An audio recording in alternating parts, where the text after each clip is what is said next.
Assalamualaikum warahmatullahi wabarakatuh. Alhamdulillah, puji dan syukur kita panjatkan pada Allah Subhanahu wa taala atas segala limpahan rahmat karunia-Nya yang sangat besar kepada seluruh makhluknya. Salawat dan salam semoga tetap tercurah kepada qudwah hasanah kita Nabi Muhammad sallallahu alaihi wasallam. Semoga kelak di yaumul qiyamah nanti kita mendapat syafaatnya. Amin ya rabbal alamin. Kembali bersama saya Syihabuddin Al-Islami dalam channel YouTube Syihabuddin Al-Islami. Insyaallah pada kesempatan kali ini saya ingin berbagi ilmu dalam materi tafsir juz 30. Sebelum saya lanjutkan seperti biasa, jangan lupa untuk tekan tombol subscribe, like, dan share demi keberlangsungan dakwah Islamiyah dan syiar Islam ini. Baik, pada kesempatan kali ini saya akan membahas surah Al-Ikhlas, surah yang ke-112 dalam urutan Mushaf Utsmani. Asbabun nuzul atau sebab turunnya surat Al-Ikhlas itu adalah dari Imam Ahmad.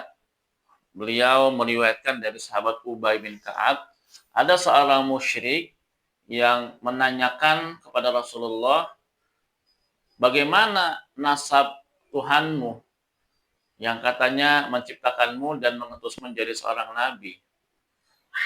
Lalu Allah Subhanahu wa taala menurunkan surah Al-Ikhlas kepada Rasulullah sallallahu alaihi wasallam.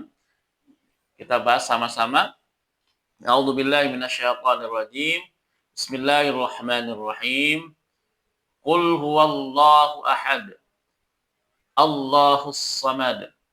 Lam yalid wa lam yulad wa lam yakul lahu kufuwan ahad. Sebelum sama-sama kita bahas makna dan artinya, di sini ada beberapa keutamaan dalam membaca surah Al-Ikhlas yang disepakati oleh para ulama. Di antaranya adalah Imam Bukhari meriwayatkan dari Abu Sa'id radhiyallahu an, ada seseorang yang mendengar membaca surah Al-Ikhlas secara terus-menerus dan dia mengulanginya. Ketika waktu pagi, dia ceritakan hal itu kepada Rasulullah SAW, seolah laki-laki itu merasa kurang puas dengan satu kali baca. Maka Nabi pun bersabda, demi jiwaku yang berada dalam genggamannya, surah Al-Ikhlas itu sama seperti sepertiga Al-Quran. Sepertiganya Al-Quran. Bahkan dalam riwayat yang lain, dari Imam Bukhari, dari Aisyah radhiyallahu anha, Rasulullah SAW mempunyai kebiasaan sebelum tidur, yaitu membaca surah Al-Ikhlas, surah Al-Mu'awwidhatain, sebelumnya berwudu, yaitu beliau membacanya sambil meniupkan telapak tangannya. Setelah itu diusap ke muka, ke kepala sampai telapak kaki.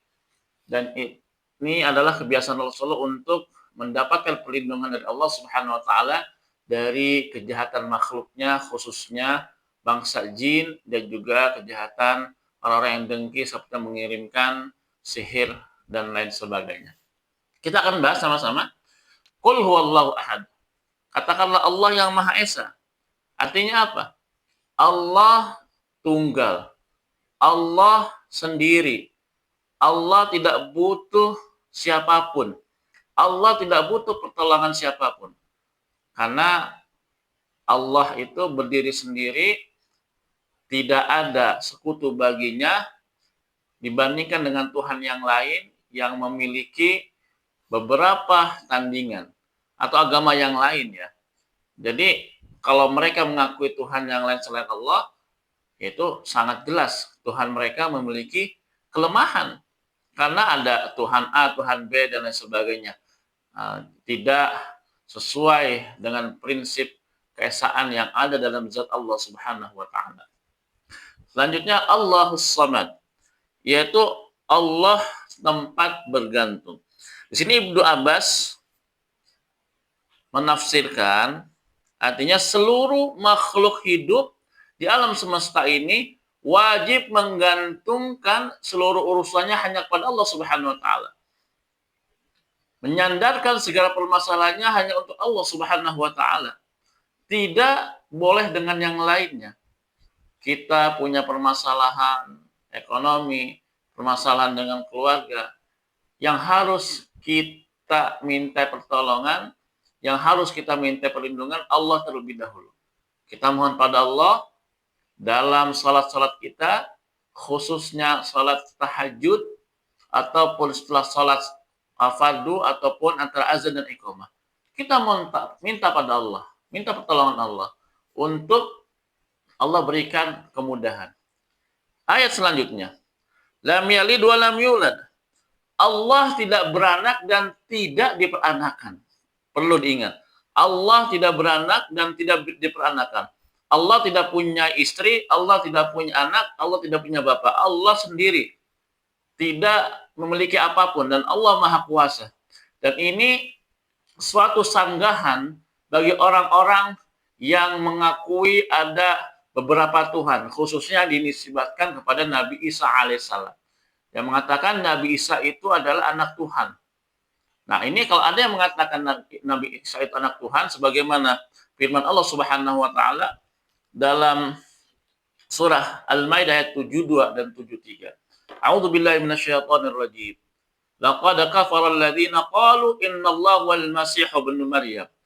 Telah kafirlah orang-orang yang mengatakan Isa bin Maryam itu adalah anak Tuhan, anak Allah Subhanahu wa taala. Wa qala al-masih ya bani Israil a'budullaha rabbi wa rabbakum. Bahkan Nabi Isa sendiri mengatakan, sembahlah Allah, Tuhanku dan Tuhan kalian. Ya, ini pernyataan Nabi Isa sendiri. Yang mengatakan Nabi Isa sebagai anak Tuhan, sebagai Tuhan ya. Wa ma'wahumun nar. Wa ma lidh-dhalimina min ansar. Tempat mereka adalah neraka. Telah kafir. Mengatakan Allah punya anak. Bahkan dalam ayat selanjutnya, ayat 73, laqad kafara alladziina qalu innallaha tsalitsu tsalatsa. Telah kafirlah orang yang mengatakan Allah itu satu di antara tiga. Nah, ini jelas. Bahkan dalam surah Maryam ayat 88 sampai 95, saya secara global saja. Yang di sini dalam artinya, dan mereka mengatakan Tuhan yang Maha Pemurah, Allah Subhanahu wa taala punya anak. Sesungguhnya kamu telah mendatangkan suatu perkara yang sangat mungkar. Hampir-hampir saja langit pecah karena ucapan itu. Ya, dalam surah Maryam disebutkan ya. Wa qalu takhadar rahmu walada laqad jitum syai'an iddah. Dan mereka mengatakan Allah itu punya anak. Dan ini merupakan suatu perkara yang sangat besar, sangat keji di sisi Allah. Yang mengatakan Allah punya anak. Dan kita berlindung, kita berlepas diri dari apa yang mereka sangkakan. Ayat yang terakhir, walam yakul lahu kufuwan ahad. Dan tidak ada seorang pun di muka bumi ini atau di alam semesta yang setara dengan dia, yang sebanding dengan Allah Subhanahu wa taala. Bahkan makhluknya pun seperti malaikat penjaga haul arsy yang memiliki kekuatan yang luar biasa, malaikat Jibril juga sama. Ya, tidak setara dengan Allah. Hakikatnya seluruh makhluk di alam semesta ini di sisi Allah memiliki kelemahan. Manusia, jin, malaikat pun sama, walaupun memang dimensi manusia, jin dan malaikat itu berbeda-beda. Mungkin kalau manusia dengan malaikat yang punya dimensi yang berbeda sehingga memiliki kekuatan yang berbeda. Sama dengan juga jin dengan manusia sama. Tapi hakikatnya itu semua makhluk Allah yang mereka tidak ada apa-apanya di sisi Allah Subhanahu wa taala. Yang mereka wajib tunduk dan patuh pada Allah Subhanahu wa taala.